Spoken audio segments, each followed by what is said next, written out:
If there is anyone out there who still doubts that America is a place where all things are possible, who still wonders if the dream of our founders is alive in our time, who still questions the power of our democracy, tonight is your answer.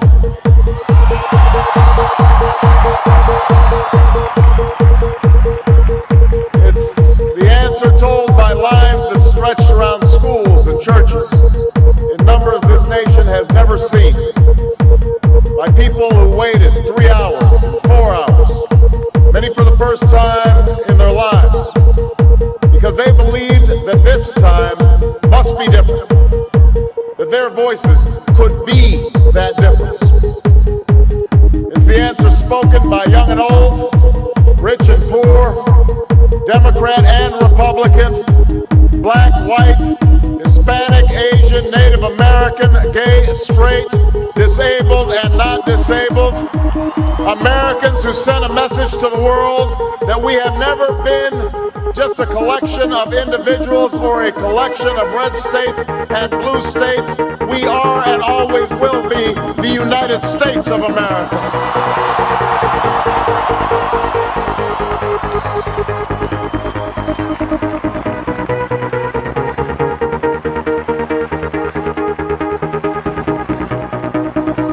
It's the answer that led those who've been told for so long by so many to be cynical and fearful and doubtful about what we can achieve, to put their hands on the arc of history and bend it once more toward the hope of a better day.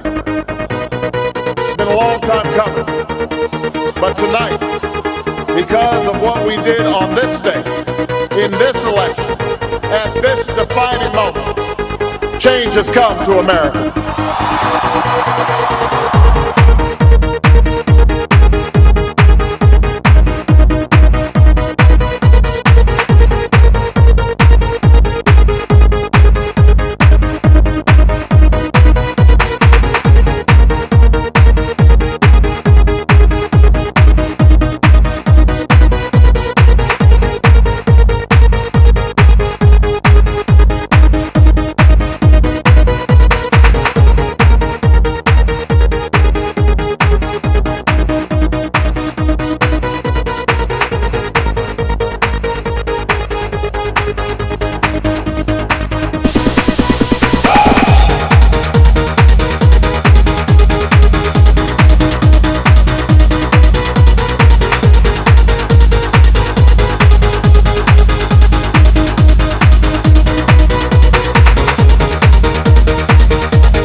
To assure the rule of law and the rights of man.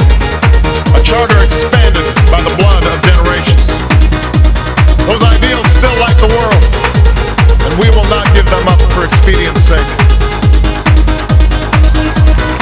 And so, to all the other peoples and governments who are watching today, from the grandest capitals to the small village where my father was born, know that America is a friend of each nation and every man, woman, and child who seeks a future of peace and dignity, and we are ready to lead once more.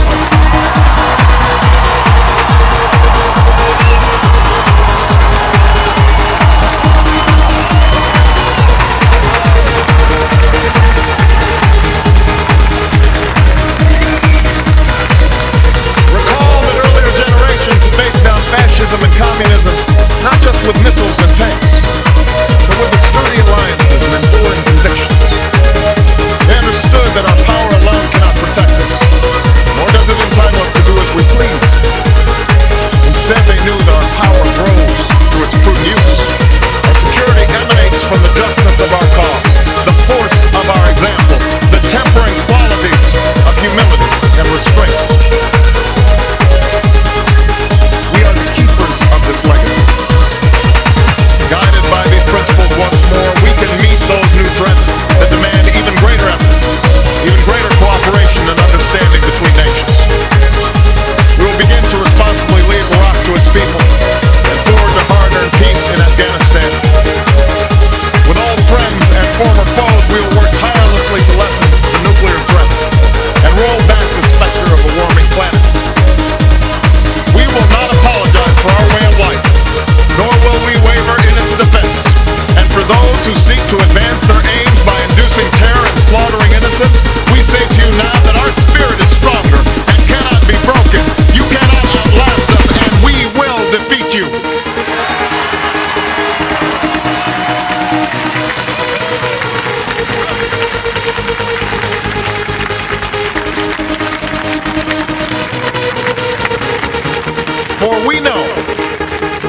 that our patchwork heritage is a strength, not a weakness. We are a nation of Christians and Muslims, Jews and Hindus, and non-believers. We are shaped by every language and culture, drawn from every end of this earth. And because we have tasted the bitter swill of civil war and segregation and emerged from that dark chapter stronger and more united, we cannot help but believe that the old hatreds shall someday pass, that the lines of tribes shall soon dissolve, that as the world grows smaller, our common humanity shall reveal itself, and that America must play its role in ushering in a new era of peace. To the Muslim world, we seek a new way forward based on mutual interest and mutual respect. To those leaders around the globe who seek to sow conflict or blame their society's ills on the West, know that your people will judge you on what you can build, not what you destroy. To those who cling to power through corruption and deceit and the silencing of dissent, know that you are on the wrong side of history, but that we will extend a hand if you are willing to unclench your fist.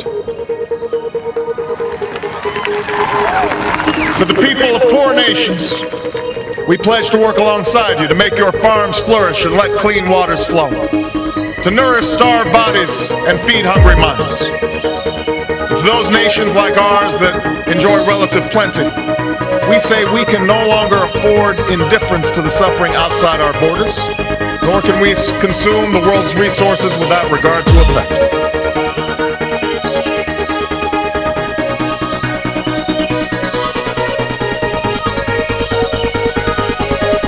For the world has changed, and we must change with it.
For the world has changed, and we must change with it.